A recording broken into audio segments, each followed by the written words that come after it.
So we're going to look at some strategic possibilities for the BSG game. And what I'm doing is going a little bit ahead of Mgmt. The Mgmt book, I asked you to read the first 33 pages. And I put out a new assignment, and also to read this 15 pages of the book, What is Strategy?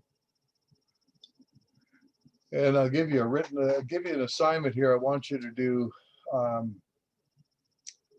for next class, which is a long reading assignment. I want you to read out of the What is Strategy book, pages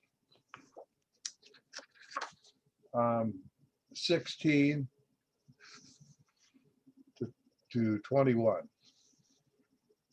So that'll take you it'll take you about 5 minutes to read it, and then maybe a half hour to contemplate what it says, because there's some good stuff in there. So now let's look at some strategic possibilities for the BSG game. And it's important that we have a strategy. And this is Drucker's definition of a strategy. He said it's the commitment of present resources to future expectations. So the kind of thing that you are committing to spend money on are your advertising, the adding of equipment possibly, the decisions to possibly open up another factory. Obviously, you won't get that done in these first two decisions, but that's that commitment of resources to future expectations. He also described strategy as crawling out on the limb of a tree and sawing off the limb behind you, that it does involve risks as you go forward. Now, I came up with a definition of my own, a working definition of what strategy is. And this is a comprehensive plan to achieve a desired long-term outcome using available resources. And I thought, man, as I read over that, when I've used this obviously in earlier classes, I said, that's really great. But then I thought I was really creative to come up with that. But then about 6 months after that, I found that particular definition in a book. So rather than being something creative on my part, I merely copied what somebody else had, which is okay to do for the classroom here because we're using it as a single-use thing. But it is a comprehensive plan to achieve a desired long-term outcome using available resources. So it's comprehensive from the perspective that as a CEO, what you do is you plan for the whole company, the whole range of things that can happen within the company. That's your sole prerogative. Nobody else can do that. Secondly, it is looking at something as long term. We're not going after the plan of the week, and so I'm asking you all, as you're thinking in terms of looking out, say 1 year, 2 years, maybe even as long as a generation, that you're looking for the long-term outcome. And this is the time to start with that, to pick a strategy, a strategic approach and go with it. And the using of the available resources is the things that you have available to you now, but it also is going to involve thinking forward about the additional resources you're going to acquire. And those additional resources, in the case of the game, are probably going to be additional operating facilities. Now, Porter uses these things about strategy. And of course, this is something all academics agree to, that there are really 3 different levels of strategy setting. One is the corporate level, and as I said, that is the sole prerogative of the CEO. And he's defining where the enterprise is now and where it's going to go, and how it's going to get there. And you do this as a result of the SWOT. You know what that is, don't you? SWOT analysis? That's correct. But who is that? That was Hinkley. Hmm? Emily? What was the name again? Emily? Emily. Okay, good. Emily Hinkley, whose sister I know, who was in my class a couple of years ago. So the SWOT analysis is one of the tools that we have for determining where we should be going. And that's the role of the CEO, is to take that information and make the decision where he will take the company. The second level is competitive strategy, and that's really what this game is about. And this is how you're going to interact with the marketplace to achieve the corporate strategy, and how you will respond to what the other guys are doing. Now, the first thing that you're going to do this evening, when you get that first set of results, is you're going to look, I just know that this is where you're going to go, is to the comparative competitive efforts report. You knew nothing going into this first round. You had no idea where anyone else would be. And for that matter, you didn't know what the market's response to your decisions was going to be. But after you get that first round, the first place I would look is to see what the other teams are doing. How have they come out of the chute? Have they clearly focused on a low cost, low price strategy? Or have they used some other strategy, and how have they supported that with their decisions on pricing, on quality, on advertising, on dealer support? So that's what you want to look at and find out where they're going, and then you can begin to set your make the adjustments on your approach. So this is really the most important element of strategy, and this is where 95% of our effort is going to be, is in looking at competitive strategy. Well, finally, there's a third level, and this is functional strategy. And each activity center in the enterprise has to have its own strategy. Now, in every company, there's always at least 3 activities. One of those is marketing, a second finance, and the third is operations. So even if you've got something that's solely a people kind of a thing, like a consulting company or an accounting firm, you still have an operations area where you're producing the things that bring in the revenue the customers are buying. So every company has at least those 3, and in some cases, there may also have activities, they probably do have activities in information technology, HR, R&D, and some of the other kinds of things that go on in a company. But the 3 that you must have are marketing, finance, and operations. And each of these is going to have their own strategy, and that's a written operating plan. And this is always you need to be thinking in those functional strategies about, how do I promote the corporate strategy? Now, this goes on at all levels of the company. And as I told you, when I first started with IBM in 1966, I was assigned a territory, and my first activity, being down at really the lowest level of the bowels of the company, was to design a personal business plan or personal strategic plan to operate in my territory. And this was written, and it was submitted to my boss, who submitted it to his boss, who submitted it on up the line until it became part of an overall corporate strategy. Well, obviously, it's got to support the corporate strategy as it was handed down to me from above.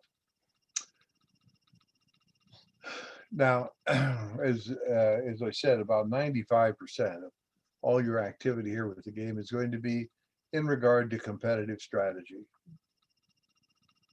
although the slide says all of it.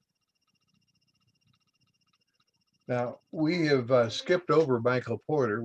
I've asked you to read, and I presume that you have read, that first 33 pages and also the first 15 pages of the What is Strategy book. And so you've gotten a little flavor for what Michael Porter's about, but we're really going to go into his work in a week or so. So he says that competitive strategy is all about being different. And of course, last time we talked about the so-called strategy to be the best, competing to be the best. And he said that really was something, it was a zero-sum game and nobody wins. It all devolves down ultimately to just straight price. And that's the one place where you don't want to be. So he says competitive strategy, how you implement it, is about being different. And this you get by either choosing to perform activities differently or perform different activities. Now, those sound an awful lot alike to me, and I have some difficulty picking a characteristic of a company and applying one of those two terms to that characteristic of the company. But we'll do the best we can. And the purpose for doing this is to be different, to be unique. The fact that there's those little red stars up there means that this applies to the game. In Porter's definitions, the word activities has a very special meaning, and we'll get to that in about 2 weeks. Now, Porter's principle, and here we got a star up in the corner, so this means that it's an important idea. We don't compete to be the best. We do compete to be unique. And one of the things I could have added there is that we also compete to capture the most profits that are available in the marketplace. So good competitive strategies will result in, and here's an important word, sustainably superior performance to the extent that we maintain the differences. So sustainability is used in two ways. And I am not a fan of sustainability or setting up strategy to be sustainable in the planet sense. That I'm not that concerned about whether we've got clean enough water. I think it just is a regular thing that we do as a day in and day out. But there is a growing sentiment, and I'm out of step with the growing sentiment, that we have to have a very specific and significant plan to sustain our planet. And I'm sure that if I were back out in the marketplace and I didn't do something about that on a specific plan that other people could identify with and critique, I probably would be hurting my company. But I just don't like to be fiddling around with that type of sustainability. The other type is that you have a strategy that continues to perform for you and allows you to have superior performance over an extended period of time. So in the Mgmt book, and I think that you probably have already read this, there's a special little inset in the book where they talk about the bed wars, where one hotel chain decided that they could create a competitive advantage by putting in better beds. This would give them, they could advertise that, and they thought they could charge more to have people come and have a firmer mattress and better bedding. And so they did that, and they did get competitive advantage. But it was a competitive advantage that anyone could copy. All they had to do is go out and buy the same mattresses. And so over a period of about 3 or 4 years, everybody in the industry adopted better mattresses. And by everybody, I don't mean necessarily Motel 6 or Super 8, but the name brands like Holiday Inn, Sheridan, Hilton, all are going to have better quality bedding. And so at the end of that period of time, everybody was back at the same level again. The customer was happier. They had a better bedding, a better sleeping experience. The makers of the mattresses were overjoyed, but the hotel company really was right back to where they started because they really couldn't create any added value, any superior value for the customer. So that was a sustainable advantage, but only as long as a single year when the competitors could copy that. So what we want to do is find ways to create superior performance that'll last for multiple years. And it's not easy to do. But the fact that we are coming at this by setting up unique strategies means that there doesn't have to be one winner. In fact, the more sustainable our strategy is, the more likely we are to be unlike any of our competitors, and therefore can go our own way and not have to worry about competing directly with the other companies. So I think I told you that at one time I had uh, 10 teams in one industry. This is 4 or 5 years ago. And 8 of those 10 teams finished up with scores above 100. And 100 is kind of a theoretical maximum. In fact, if you get above 100, what I do is I reduce your score down to 100. You can't get any better than an A in this class. Not allowed to give it. You're not allowed to earn it, even though you, if you're doing that well, you probably have earned that and some more as well. Now, the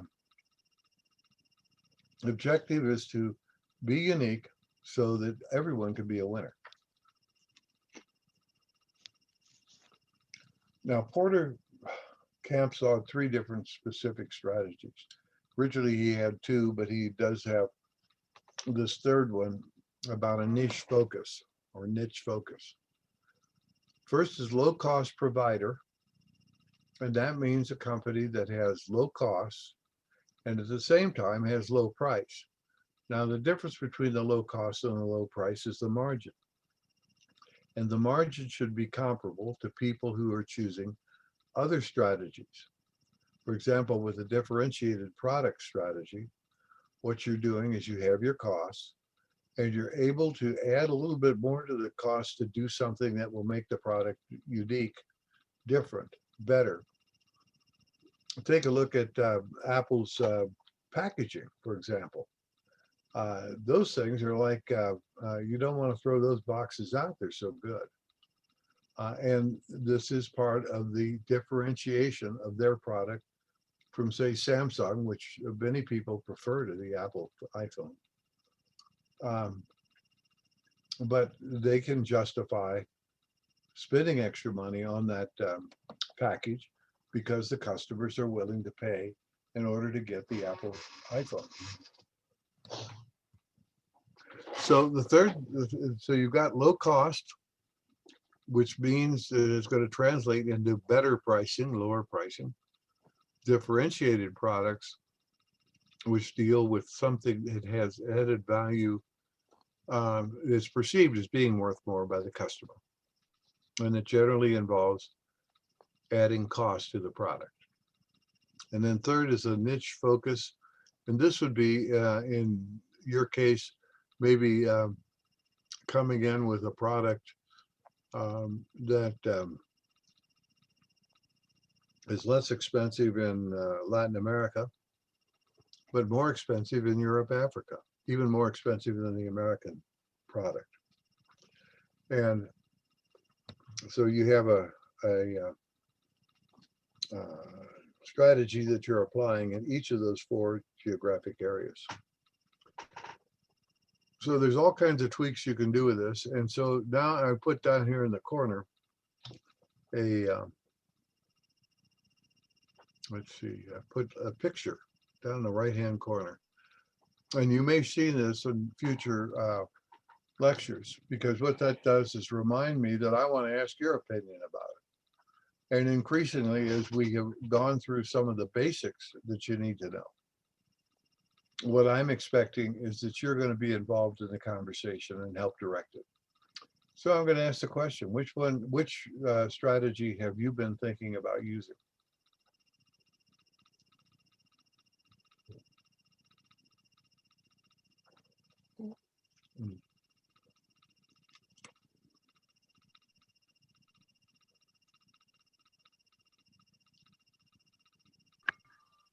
I'm group H, so me and Kevin, and we have to talk to Gustavo, but we were thinking of going the citizens social responsibility.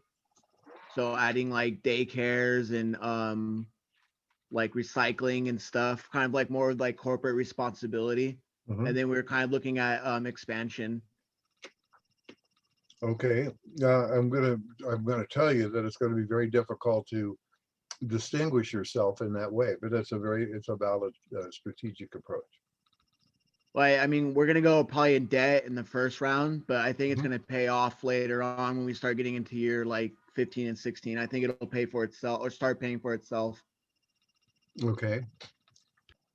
And so you've got the two decision rounds here. Remember, you got two decisions, and then we turn everything back and go back to zero. But good, I'm glad you've got something designed as a unique approach that you want to take.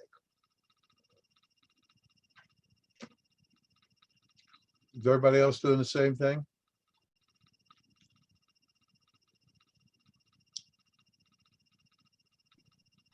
Yeah, so me and Austin kind of did the same thing that Chris and him did. Mhm. Tell me a little more.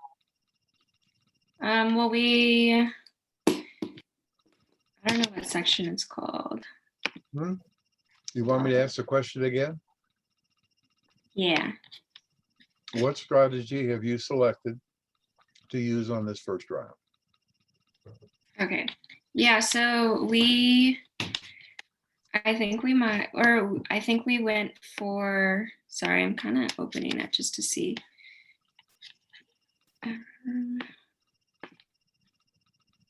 So I believe we tried opening up more markets in Europe, Africa. So starting production over there.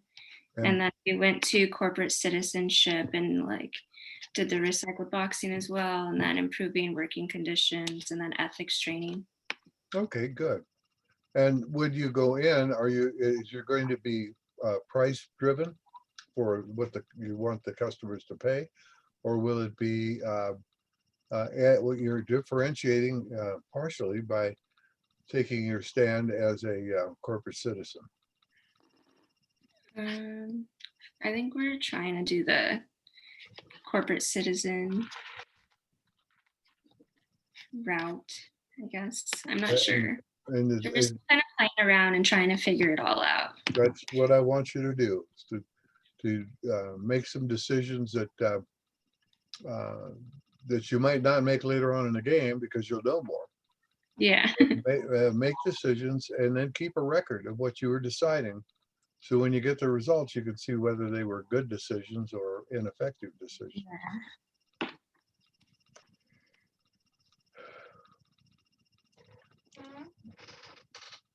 So who else has had a decision revelation?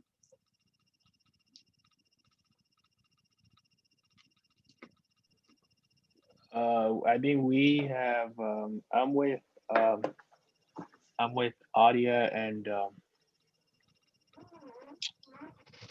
and Doris, and Mhm. we have basically. I think we're focusing more on quality, so we can increase our product price for a little bit, and then so that we can attract a customer base that essentially is looking for um, something more of a higher quality, even though it costs a little bit more.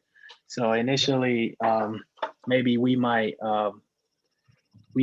lose a certain sector of our market, I guess, because not everybody will be able to afford it or see it as something that they want to spend that type of money on. But eventually, we want to be able to create a niche market that will, um, you know, um, be able to meet the needs of those people that can afford the quality. Okay, I'm sorry. Did I interrupt you? No, you're good. Okay. Yeah, we're just focusing on quality over basically making something that's affordable. Okay, so what you've done is go more in a differentiation route to Right. differentiate your product. And you said something that's very important that we haven't gotten to yet, but it's something to keep in mind. That you said that you are willing, in effect, you said, I'm willing to leave some of the market behind that isn't willing to pay this price. And that is a key element in all of Porter's thinking, is that you have to make trade-offs. And so it's a conscious decision that we're going to do something to make our prices higher, recognizing that there's going to be a group of very important shoe wearers that don't want to pay that much money, and they're therefore going to go someplace else. But we're going to be able to satisfy the needs of people that want a high quality, classy looking shoe that's going to make them look like they're a rock star when they're wearing it. And this is one of the key elements in all strategy, is to be able to discern what trade-offs you're willing to make. And with the trade-off, you're saying we're willing to leave some people behind. We can't grab every scrap that's out there. But the purpose for doing that is to get a sustainable advantage. And here, sustainable means that you can keep doing the same thing year after year and keep those customers. So you didn't know it was going to be that significant, but it is one of the most significant things that I've heard tonight.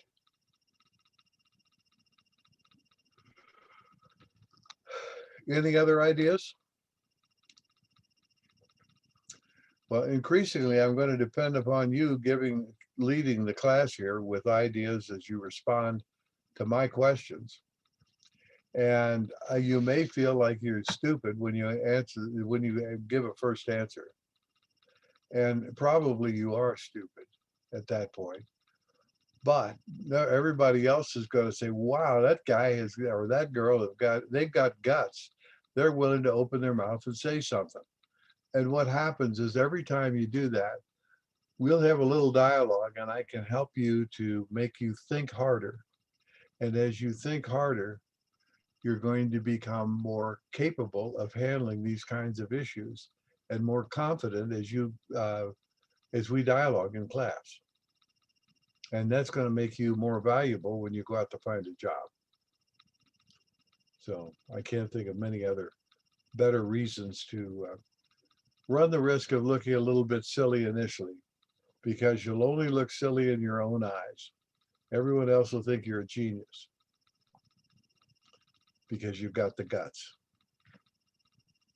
All right, I'm going to go back here and we're going to proceed on a little bit further.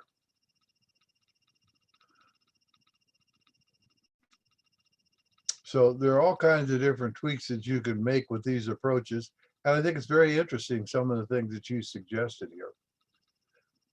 Porter also comments on a third or a different avenue, and he says this is not a very good one.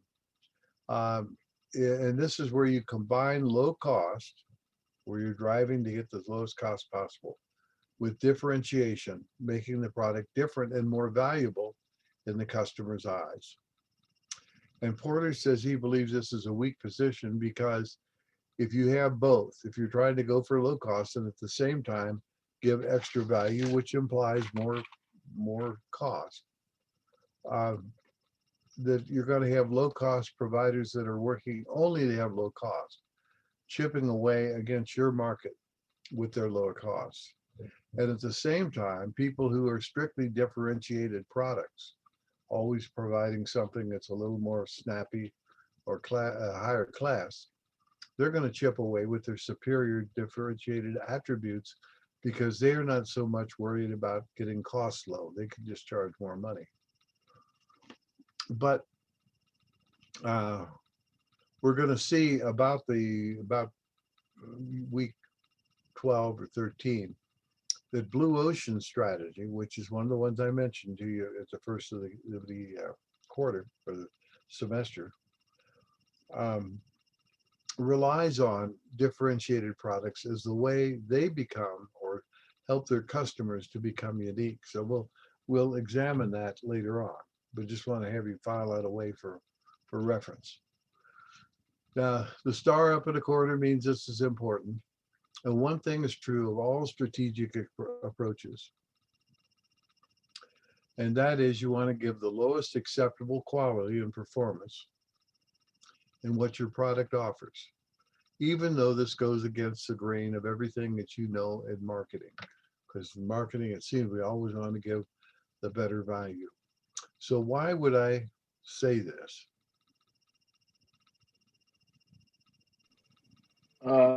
Because if you give the lowest, the cost, even though you are providing an acceptable level, it does reduce your costs because the goal is to increase your margin of revenue Right. and reduce your overhead. So by doing that, you're able to increase profit, I guess. Okay, so as you're reducing your costs Right. to give the lowest acceptable product, what can you do for the customer that'll make him happy? I think customer satisfaction all depends on you meeting their needs. So if it's a shoe company, as long as it's aesthetically pleasing and it looks good, it makes them feel good, they can afford it, because that's important. It's if it's within their budget and it meets all the requirement they require in a shoe, they don't necessarily care about whether or not the raw materials or the quality of the product costs a bunch of money. As long as they can afford it and they deem it as something that is worth the price they're paying for it, I think you meet those criteria, and that's what matters. Okay, but now think about what you said. You said you're going to reduce your costs, which you can do, to give the lowest acceptable product. And then what can you do for the customer in terms of pricing when you do that? When you cut your costs, what can you do for the customer? You're able to give them a fair deal, or also sell at a reasonable price. Okay, so well, in fact, we hope we always are at a reasonable price, but you can give him a lower price, still keep your margin, and give him the minimum that he requires. So you're not Right. giving away anything that he doesn't need and doesn't want to pay for, and you're not making him pay for things he doesn't need, so that you create a happy customer that way.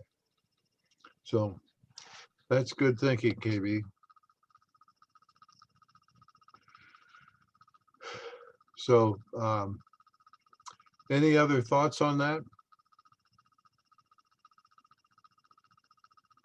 Okay, then we're going to go back and go further. And the rest of you kind of screw up your courage so you can get involved in the conversations too. So the answer to this is we don't want to increase cost and price and giving the customer something he doesn't need and doesn't want to pay for. And here's the problem for many chief executives, particularly whether in a company where their customer is not the direct end user, but it's some kind of person or company on their channels of distribution. The boss is always out playing golf on Friday with his best customers. And the best customers are always whispering in his ear that they want something else in the product.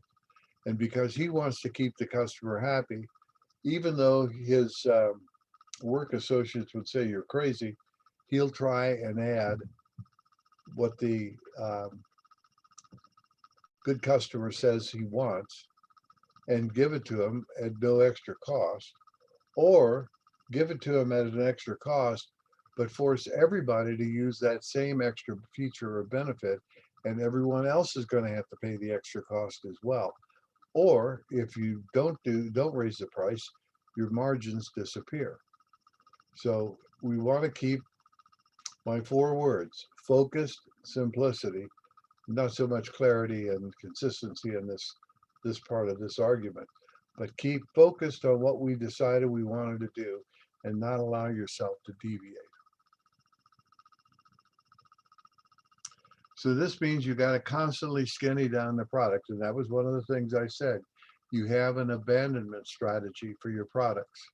And every year you go back and re-examine, is there something we can cut out without impacting our customers or our profitability? So only offer the things that the customers want, KB, that's what you were saying, and eliminate everything else. And this means that you can do this by adjusting your marketing mix. And you probably won't know enough information or have enough information in either of these first two trials to really do this. But you can adjust your marketing mix, maybe to give some more advertising dollars and fewer dealer support dollars, or by broadening your product line, or by maybe increasing advertising, or did I say advertising up and retailer support down? Do just the opposite. Take retailer support up and reduce advertising. But you can manipulate with those different categories and find the sweet spot, the place where you get the best results. And that only takes time. Now, recognize that in the game, reducing prices increases volume. And if you want to maximize this, if you want to get the lowest cost of operation, the thing you got to do is operate close to capacity. That's a given.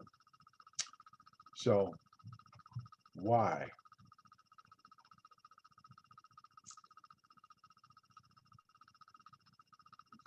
And what does it mean when you run close to capacity?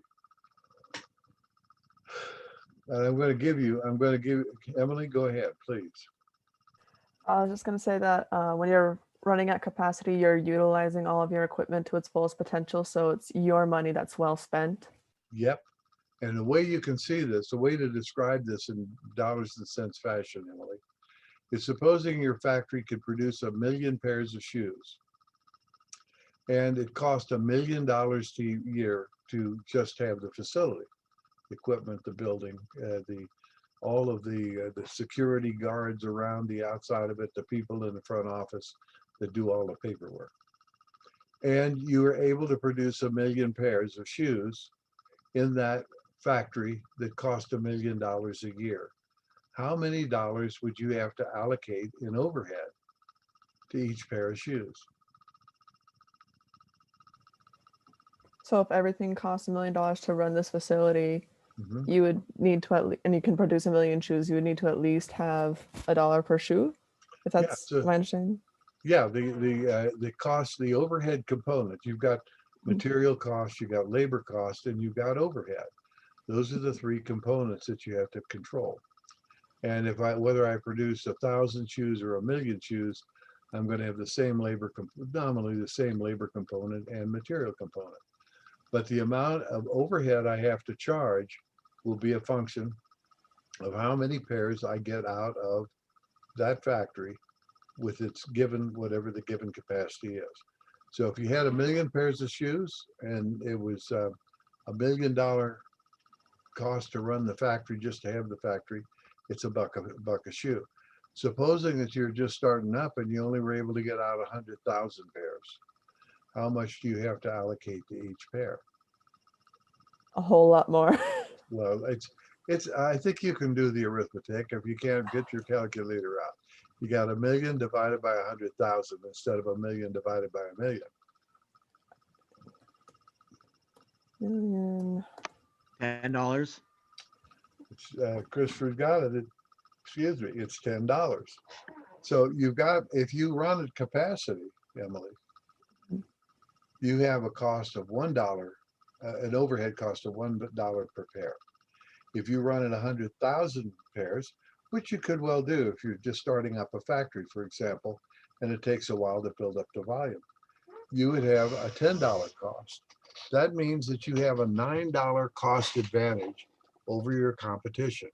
Now, the numbers are never going to be quite that dramatic, but it could be a situation where you've got 700,000 pairs out of that 1 million pair capacity, or a full million. And then the number becomes $1 versus $3, because that's the 10 minus the 7. So this is a place where you can buy where you can get an advantage on that. And there are other costs that can be amortized or spread out as well. Advertising costs. If you make $1 million in advertising, it doesn't make any difference how large your market is. The larger the market, the lower that $1 million, or the more that $1 million is going to be spread. So we all want to be always looking at those kinds of areas to see what we can do to improve things and give you some advantage. All right, so I'm going to go back here because I'm going to run out of time. But I want you to all keep thinking about what can you contribute to our conversation. Now, being a low-cost provider is not merely cutting price. You got to get meaningful, permanent lower costs. And what we just talked about, like factory overhead, is one that you can be meaningfully lower if you keep yourself running close to capacity. Now, you've got two ways to run close to capacity. You probably won't even get to use one of them in the two trials we have, and that's to run stuff for private label. So in the couple of examples we used, if you had the 1,000,000 pair capacity and you were running 700,000 pairs, and you therefore have more overhead that you have to allocate, why not take that extra capacity and make an offering or a bid on some of the private label business at a very low price? As long as I cover my labor and my material and make a little bit of contribution, I'm helping to spread out that overhead over a larger and larger base. So that's one of the ways you can do that. Now, always your price cuts will have to be matched with cost cuts. And you're going to say, well, you just said I could sell my private label shoes at a very low price.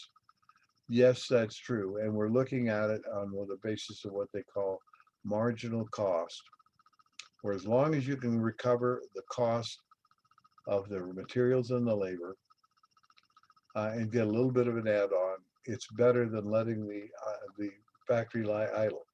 But don't think you can make a bunch of money by going all with private label. It just is not possible. Now let's look at some things that apply to the game here for how you can control your costs. One is to look at cost drivers. And I think that what Porter has in mind here is that we do things differently.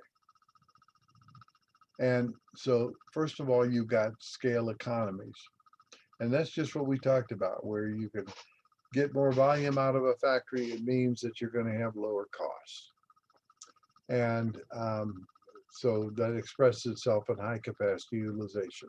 It's something you can play in this game. And as I suggested, it helps spread R&D and advertising over more unit sales. So that's something you can do as well. And this is a thing that you kind of want to twiddle around with and see, what do I do with my advertising? How do I optimize its value? The second thing is to use the experience curve. Now, I told you when I went to work at IBM in 1966, it was $2 million for that big computer that maybe only a dozen people could use, and even they didn't know how to use it. And what happened is, as time went by, the cost kept dropping, so that in 50 years, the cost for the amount of power you could buy for $2 million in 1966 dropped down to about $200 in 2020. And there is a law that was proposed. Well, I shouldn't say a law was proposed. It either is true or it isn't. But in studying hundreds of companies in dozens of industries, what was discovered is every time the industry volume doubles, the prices of the item in question come down 20 to 30%. From that new base, when the industry doubles in volume again, the prices will come down another 20 to 30%. And that was what was happening with the IBM computer, or if we wanted to pick, we could pick another item as well. For example, you may not believe this, but food costs from 1900 to the present have dropped 90%.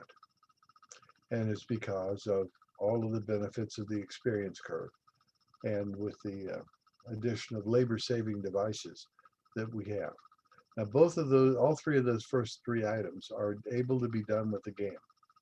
Labor-saving operating methods are also capable of being done And this is things like extra training and wage increases and best practices. Then you can work on supply chain efficiency. And obviously if you can get if you can sell your product in the market where you have your factory, if you can sell most of your product right in that local area, it's much more efficient than shipping it overseas. Also, there are things you have to consider: the time that shipments are on the seas as they're moving by ocean carrier, and the amount of duty and freight that you have to pay, and also the risk for currency differentials. All of these things figure into supply chain efficiency, and this is something you can control in the game.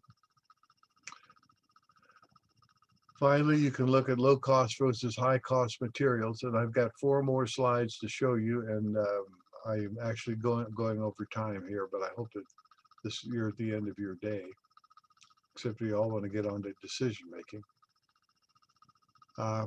So the second approach you can take, the first one is to use examine the cost drivers. What are the things that make costs higher? The second way is to bypass cost producing activities that customers don't want to pay for. That's doing different things. The best example is direct to end user sales. That's your internet sales. Also, you can relocate closer to suppliers or customers, which I actually mentioned with the last example, that you could build a new factory in Europe, for example, right close to where the buyers are, and save money and freight and exchange issues, and possibly even tariffs or duties. And then the third thing is to use no frills production.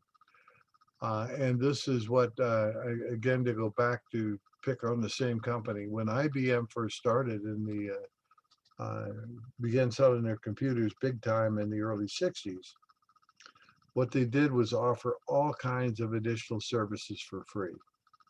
They gave training. They would send people out to your location to do systems engineering with your people. They would give you free programs. They would help you with programming itself. And they would give you manuals, as many as you could carry out of their factory.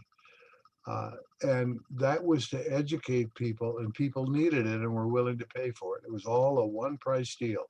They didn't have any discounts if you didn't want to use those things.